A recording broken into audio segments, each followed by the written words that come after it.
We've got a big weekend of hockey ahead, but first, how is the NHL schedule going to affect the playoff race? We've also got our women's hockey spotlight, all that and more coming up on today's Locked On NHL podcast. You're Locked On NHL, your daily podcast on the National Hockey League. Part of the Locked On Podcast Network, your team every day.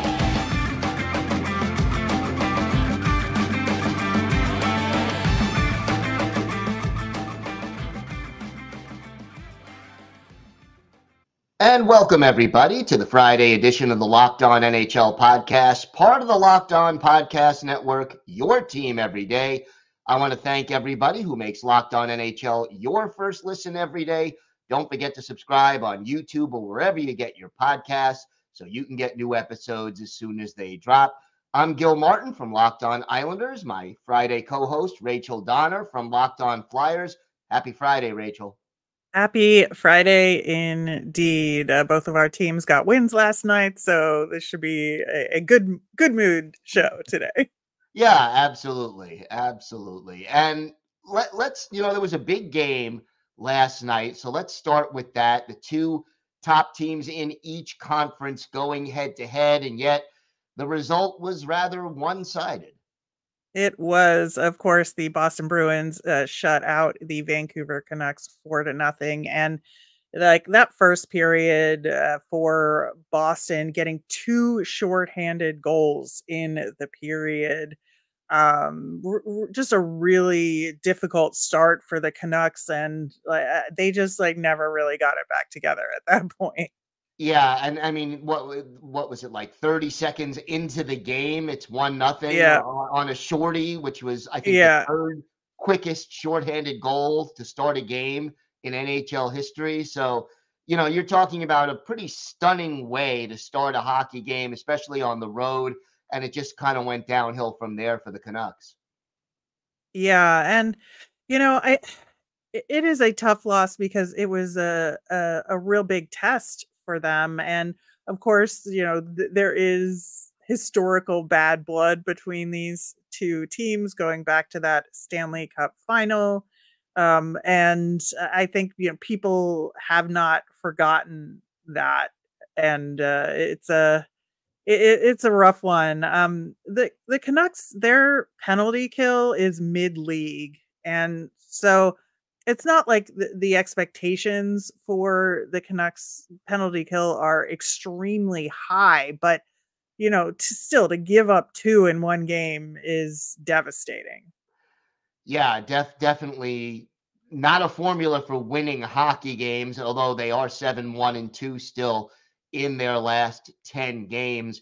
We don't have to speak about the Edmonton Oilers winning streak anymore. That ended by the Vegas Golden Knights at 16, which I have to say is extremely impressive. But a lot of teams on losing streaks right now. Got to start with the Winnipeg Jets, losers of 5 in a row. Yeah, of course, their most recent loss was to the aforementioned Philadelphia Flyers last night. And yeah, I think that Winnipeg actually played pretty well last night in 2 of the 3 periods. The problem is, the Flyers scored 3 goals in that 20 minutes. And it was very difficult for them to come back from that, especially with Sam Ersson playing pretty well in net for the Flyers. So I think that there are good moments and good stretches of hockey from this Jets team. They're just not able to put together a 60-minute win right now. Yeah, getting a little tough, and they've played so well all year. This is, I guess, their bump in the road. Another team that's dealing with a long losing streak and at a very bad time, the Washington Capitals. They've lost 6 in a row. Yeah, and they are kind of the one team in the Metro that isn't, keeping up with the Joneses, so to speak. And it's going to get rougher and rougher for them as we get, closer to the trade deadline, closer to, making determinations as to who's making the playoffs. And I think it's really, the one team in the Metro that I would be concerned about right now. Yeah, I think so too. Now, the only other team with a losing streak, Chicago, 5 in a row, but based To on be their injuries expected. and based on their injuries and where they're at, that's not terribly shocking. But you look at the standings right now, and games in hand are going to play a big role between now and the trade deadline as to what teams are going to do. Yeah, and you look at the Oilers that we talked about on that huge winning streak that just ended, but they have played the least number of games in the NHL before tonight, and so they have so much runway to work with to continue, moving up in the standings and could put them in a really good position leading up to the trade deadline. They'll know exactly what they need to do and if they feel like they need to make a move. And there's a lot of buzz around them potentially making a trade or two up to the trade deadline. And, I think that they have a lot of space to decide whether they can make their own way or have to make those moves. Yeah, and then in the Eastern Conference, Pittsburgh, 47 games played, that being the lowest number in a very tight Metropolitan Division race. So, how does that affect what the Penguins might do at the trade deadline?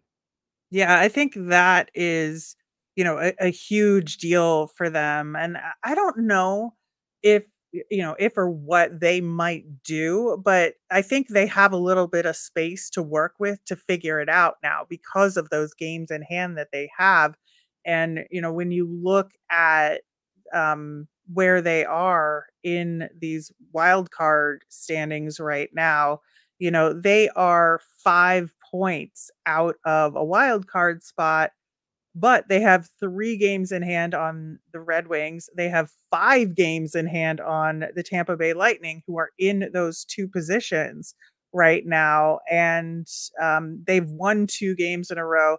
They are only 4-3-3 in their last 10. But again, with that team, they know how to kick it into gear as we enter the home stretch. And I think that'll be a big deal.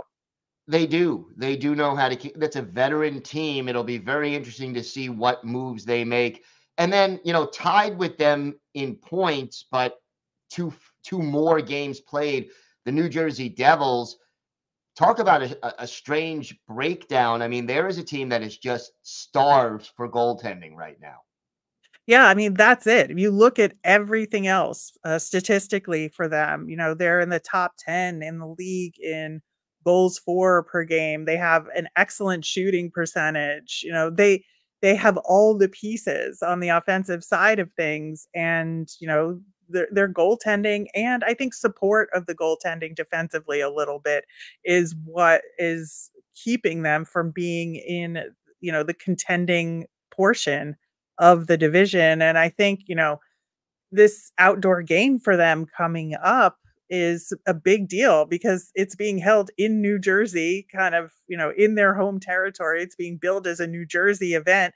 The Devils were supposed to be like one of the top teams in the division this year, and they're not. And I just feel like they're in this mode where, especially with Jack Hughes now back, this is like a win at all costs time, and they have the space to do that.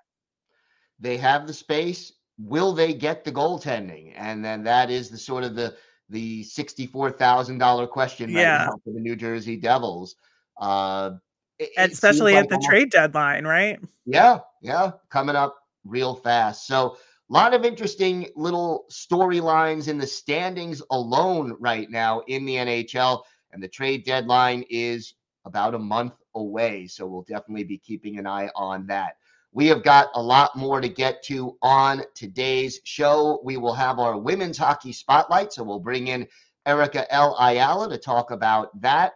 We've got that and a whole lot more coming up on today's Locked On NHL podcast. Passion, drive, and patience. What brings home the winning trophy is also what keeps your ride or die alive. eBay Motors has everything you need to maintain your vehicle and level it up to peak performance. They've got superchargers, roof racks, exhaust kits, LED headlights, and more. Whether into speed, power, or style, eBay Motors has got you covered. They've got over 122 million parts for your number one ride or die. You'll always find exactly what you're looking for. And with eBay Guaranteed Fit, your part is guaranteed to fit your ride every time or your money back. Because with eBay Motors, you're burning rubber, not cash. With all the parts you need at the prices you want, it's easy to turn your car into that MVP and bring home a win. Keep your ride or die alive at ebaymotors.com. Eligible items only, exclusions apply. eBay Guaranteed Fit only available to U.S. customers. Now it's time for our bi-weekly women's hockey spotlight. That means we bring in the great Erica L. Ayala to join us and talk a little women's hockey. And Erica, a lot of action at All-Star Weekend. Let's start with that. Yeah, for sure. It was an amazing all-star weekend. There were a lot of things that were super exciting. Of course, I was able to be there as part of the Locked On Podcast Network, specifically following the PWHL. And so we had the 3-on-3 showcase. Savannah Harmon got a hat trick, which was hilarious. There were, I believe it was Kelly Panic who coordinated the throwing of the gloves from the players as part of the hat trick ceremony and tradition. So that was obviously really exciting. It's the first time that the women's 3-on-3 showcase was under the name of an actual league and not just Team USA, Team Canada. So that was super special. But there were also a lot of other activations that I honestly think the NHL could have done a better job promoting, including they had their first ever Pride Cup. And of course, we know that the NHL no longer wearing the kind of hockey is for everyone warm-up jerseys. Teams have found other ways to promote those initiatives off of the ice. But this was huge. And I think it was especially exciting for those of us who were able to be there for, it was a deck hockey tournament, effectively an adult deck hockey tournament. And Emrance Mashmeyer, who is not only a goaltender for, PWHL Ottawa, but also Hockey Canada. She actually was playing a skater role. She was not in net and had some pretty nice moves. So I thought it was pretty good. I got to talk to Emily Clark a little bit about that. She said she's seen Emrance play, a skater positions, quote unquote, a few times. So she said, you never know. It's never too late to try something new. So we'll see if we get to see that. It's amazing how fast you can go when you don't have pads. Yeah, right. Exactly. So if anything, I mean, probably very explosive without all that gear. So that was really exciting. Of course, there were also the other community events, the Learn to Skate events. There was also a street hockey event where now retired Soroya Tinker, who actually is taking on a DEI role with the PWHL. She was a part of that, but just overall really great. I also got to talk to Sarah Nurse and John Quell Jones on February 1st, first day of Black History Month, and both of them have island connections. So it was really hilarious talking to both of them. I mean, Sarah obviously is a hockey player. She's used to being cold, but John Quell Jones, not so much. But it was really great to hear them both talk about just being able to support other women's pro leagues. Also, Tessa Virtue, who is just a famed figure skater in Canada, was there, as well as one of the celebrity coaches. So I think from that point of view, it was a really great event. And I'm looking forward to seeing if and how the PWHL specifically is involved in more activities at NHL tentpole events. Yeah, and John Quell Jones, of course, part of my New York Liberty in the WNBA. Have to throw that in there. Oh, for sure. Well, I am a tried and true New Yorker. So yeah, that I had to get that in there. She also confirmed to me during NHL All-Star, which I thought was hilarious, that indeed she is returning to the New York Liberty. So we got that scoop over on the Locked On NHL podcast.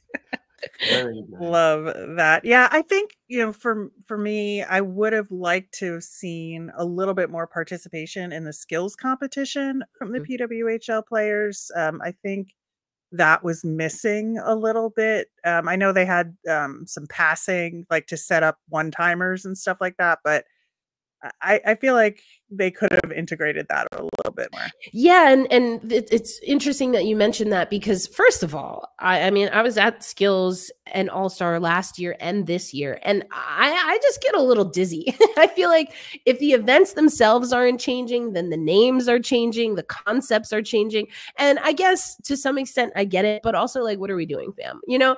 And to that end, I mean, one of the greatest moments, obviously I'm biased, I always bring a women's hockey slant to everything, but one of the greatest moments that came from Florida was Sarah Nurse putting on the Forsberg in the skills, you know, in skills, or I guess maybe it was 3-on-3. Again, it was very confusing. Even the athletes in Florida, they were like, I don't know, we just started doing things and hope for the best. So I'm with you there. I think there's a lot of potential. I even spoke to some athletes. I spoke to Oliver Bjorkstrand, obviously, because I'm the host of Locked On Kraken, but I also spoke to Robert Thomas from the St. Louis Blues. And, you know, they all are kind of keeping up. And Thomas, especially, I believe he said he's a Toronto native. So he's been keeping up with what's been happening in women's hockey in the area, and was super excited to involve the women hockey players. So I think it'll be, I hope I should say it'll be sooner rather than later. And I hope that the PWHL is able to find their own version of an All-Star weekend. So even if we don't get it at the NHL All-Star,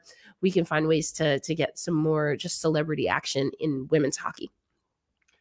Now, some neutral site games coming up in the PWHL. Talk to me about that and what it means. Yeah, Gil. So, I mean, I know I've talked before, especially shouting out UBS Arena, because the New York team plays some of their games, 4 of their 12 home games at UBS Arena, which of course is also the home of the Islanders. And actually at All-Star, during the 3-on-3 showcase, the women's showcase, tickets opened up. They switched the February 16th game for PWHL Toronto versus, I believe it's Montreal. That was set to be at Mattamy, which is the old Maple Leaf Gardens, where the first ever NHL All-Star game ever held. I actually didn't know that history of that. It was kind of, it was a benefit for an injured player. That was kind of cool. I learned that while I was in Toronto. Anyway, the PWHL moved their game from Mattamy to Scotiabank Arena, and they actually sold that game out. So I guess it's a neutral site because the PWHL Toronto team doesn't play there regularly, but it's definitely not a neutral city. But there is actually going to be a weekend of events where the PWHL is going to be at neutral site arenas, including Motor City, that's right, the Detroit Red Wings and Little Caesars Arena, and of course PPG Paints Arena. Now, Detroit has hosted women's events before, I believe the Rivalry Series, and Pittsburgh has hosted multiple women's hockey events for the NWHL/PHF, for the PWHPA. There was that year that 4 nations got canceled, and so Team USA and Team Canada actually had a joint training camp and then exhibition in Pittsburgh. They were actually at the practice facility for all of the aforementioned events. There was even an NCAA event and tournament that Pittsburgh hosted. So not surprised by Pittsburgh at all, really not surprised by Detroit at all. And I think you're starting to see that they're trying to congest the middle a little bit, you know, because you've got Minnesota and then everybody else for the most part is on the East Coast. So I do think that these showcases are an opportunity to broaden the reach of the PWHL, maybe even testing out markets. But as far as I'm concerned, the Pittsburgh market really doesn't need to be tested at this point, Rachel. No. Yeah, absolutely. You're right about all those events. I've gone to several of them in the Pittsburgh area, and it's always very successful. It's always well attended. And I absolutely would be shocked if Pittsburgh wasn't amongst the first expansion teams announced. Yeah, so I think it's going to be a good time. And I think also what we're seeing with some of the numbers, Gil, that we've seen in attendance, and that's why the move from Mattamy to Scotiabank Arena is so huge, is that actually the Toronto team is doing great at selling out, but their sellouts are at, I don't know, maybe 2,300, somewhere around there. I think it's a touch below 3K that they can actually fit safely in Mattamy. So when we see these is, whether it's a one-off like we see in Detroit and Pittsburgh or even at Scotiabank Arena, I think it's just showing that, again, something that we've known and something that the preceding leagues have also shown us, that women's hockey was always ready to expand beyond 6 teams. I don't think the PWHL even needed to start with 6 teams, but my take on that is that a lot of people wanted to mirror, I suppose, the original 6. I could go without it here or there. I'll also, in full disclosure, I have a podcast called The Founding Four, which, again, maybe I'm not completely unbiased there. But the original 6 is a made-up marketing construct. So well, and there you go. But it's very familiar, right, to hockey fans. So I think that makes a lot of sense there. But I think it's going to be an exciting time for women's hockey, and that includes with the rivalry series coming up. We're starting to see players from the PWHL get their first licks with their national teams. Specifically, Rachel, I want to talk about Corinne Schroeder, who it was able to make the rivalry series roster for Team Canada. They actually just got the win in this next rivalry series kind of window over USA. I believe it was 4-2 the other night.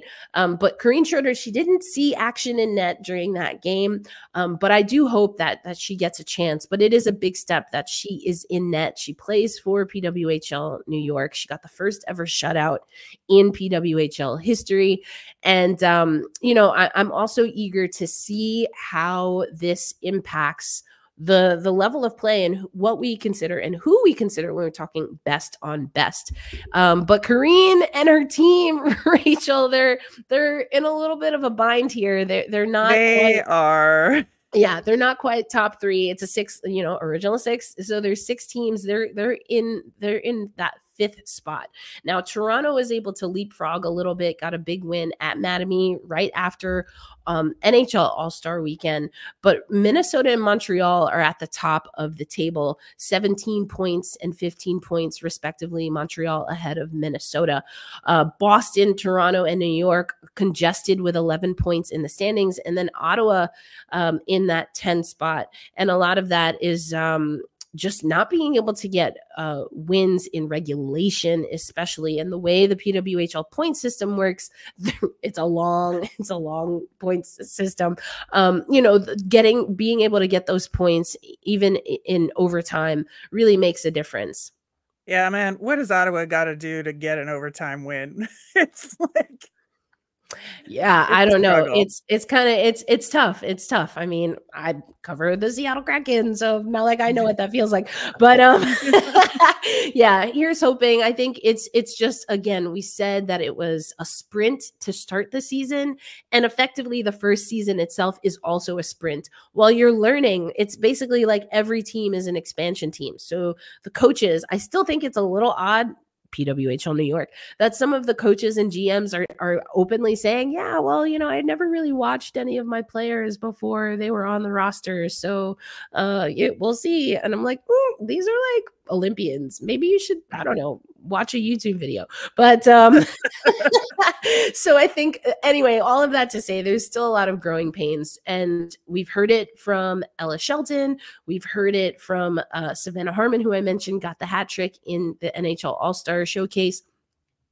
The team that's able to get their chemistry together quickly is certainly going to surge ahead at the top of the table early. Now, are those going to be the teams that are going to be in good position for the playoffs at the end of the season? Well, I guess we got to watch the games to find out.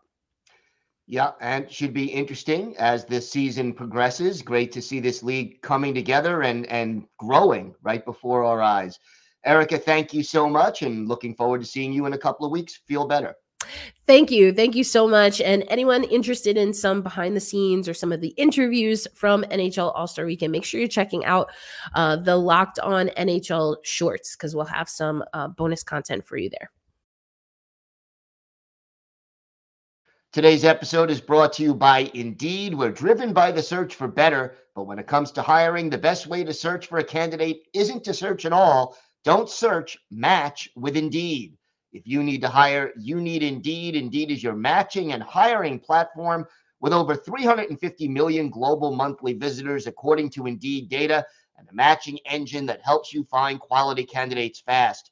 Ditch the busy work. Use Indeed for scheduling, screening, and messaging so you can connect with quality candidates faster. Join more than 3.5 million businesses worldwide that use Indeed to hire great talent fast. And listeners of this show will get a $75 sponsored job credit to get your jobs more visibility at Indeed.com/locked-on. Just go to Indeed.com/locked-on right now and support our show by saying you heard about it on this podcast. Indeed.com/locked-on. Terms and conditions apply. Need to hire? You need Indeed. Did you know that even if you have a 401k for retirement, you can still have an IRA? Robinhood has the only IRA that gives you a 3% boost on every dollar you contribute when you subscribe to Robinhood Gold. But get this, now through April 30th, Robinhood is even boosting every single dollar you transfer in from other retirement accounts with a 3% match. That's right, no cap on the 3% match. Robinhood Gold gets you the most for your retirement thanks to their IRA with a 3% match. This offer is good through April 30th. Get started at robinhood.com/boost. Subscription fees apply. And now for some legal info. Claim as of Q1 2024, validated by Radius Global Market Research. So, busy weekend coming up in the NHL, but no surprise, not a lot of games on Sunday with the Super Bowl. Gee, I know, I wonder why. Right? Real shocker. 3 games on tap tonight, and we start with the Pittsburgh Penguins, the team we mentioned, with some games in hand in Minnesota to take on the Wild. Yeah, that's going to be a huge game for the Pens because, like we said, they got to start racking up some points and got to see where they are leading up to the trade deadline. And yeah, I think it is going to be a big one for them, especially on the road. Oilers have a chance to get back on the winning side of things. They are in Anaheim. Yeah, I think that's a really good game for them to have on the schedule coming off that first loss in a while. Real good opportunity for them there. Now on Saturday, busy schedule, a lot of afternoon games, starting with St. Louis and Buffalo. Yeah, I think that, St. Louis is a team that has to keep up with the rest of their division right now. And obviously, well, maybe not obviously to some, but I think obviously to me, they have a stronger shot at making the playoffs than the Sabres do. And so there's going to be a lot of motivation there. I'm very intrigued by this Canucks Red Wings matchup, just because that tough loss that the Canucks had that we talked about earlier in the show, going into Detroit to try and get back on the horse is not an easy assignment. No, it is not. The Red Wings playing some very good hockey as of late. And if you're the Canucks, you don't want this road trip to start unraveling. So big game for both teams. Yeah, absolutely. And the aforementioned Washington Capitals that we talked about are really struggling. And their next game is up in Boston against the Bruins. Like that, that's going to be a tough one for them as well. It is. And, not an easy way to end your losing streak if you're facing the Boston Bruins in Boston. I love this next game, 6 o'clock Eastern time, an Eastern Conference, Western Conference matchup, the Avalanche and the Panthers. Yeah, 2 of the top teams, across conferences. We just saw that with the Boston-Vancouver game. I think this has a similar energy to it. The Devils and the Carolina Hurricanes. Hurricanes quietly climbing the standings lately. Yeah, they're chasing the Rangers right now and with a lot of purpose. And we just talked about the Devils that are, they have a lot of runway, but, can they take advantage of it? The Maple Leafs and Senators getting together. That's always a nice rivalry. And the Senators are also playing a little bit better as of late. Yeah, I'm not sure they're playoff worthy, but I think, it's always a big game between Toronto and Ottawa. So it should be fun regardless. How about your Flyers hosting the Seattle Kraken? Yeah, I think, the Flyers being in one of the most games played in the NHL, I think that, they got to win every single one of these in order to maintain their position with all these other teams, clawing to get back up there. The Pittsburgh Penguins visiting the Winnipeg Jets. Can the Jets get back on track? Oof, that, I think the one thing that the Jets have going for them in this game is that the Pens will be on the second half of a back-to-back. And, especially when they have to do it on the road. So they'll be traveling and coming in for that second game. And I think this is a real good opportunity for the Jets to get a W. And the late game, the Edmonton Oilers on a back-to-back in LA against the Kings, who are trying desperately to get their footing again under a new coach. Yeah, I don't know, man. I feel like with this team, anything could happen. And, other teams this season have had some success with a coaching change, but I don't know with this Kings team. It just feels different. It does. It does. Something has just gone wrong lately. And hopefully, if you're a Kings fan, they can find their way back to winning hockey. 2 games on Sunday, both of them matinees. The Blues in Montreal to take on the Canadiens. Yeah, I think that, having both of these games on Sunday involve Canadian teams makes a lot of sense given what else is going on in this one. But still, I think, if you're looking for something to do before the other big game, watching Blues Canadiens or Canucks Caps is a good option. Absolutely. Well, that is going to do it for us. I want to thank Erica L. Ayala for joining us and having our bi-weekly women's hockey spotlight. Locked On has launched the first ever national sports 24/7 streaming channel on YouTube. Now you can also find it on Amazon Fire TV. Locked On Sports Today is here for you 24/7, covering the top sports stories of the day with the local experts of Locked On, plus our national shows covering every league. Find the Locked On Sports Today channel now on Amazon Fire TV. Rachel, have a great weekend and enjoy the big game on Sunday if you are going to watch it. And should be some great hockey between now and then as well. Have a great day, everybody. Stay safe, and thanks for listening to and watching the Locked On NHL podcast.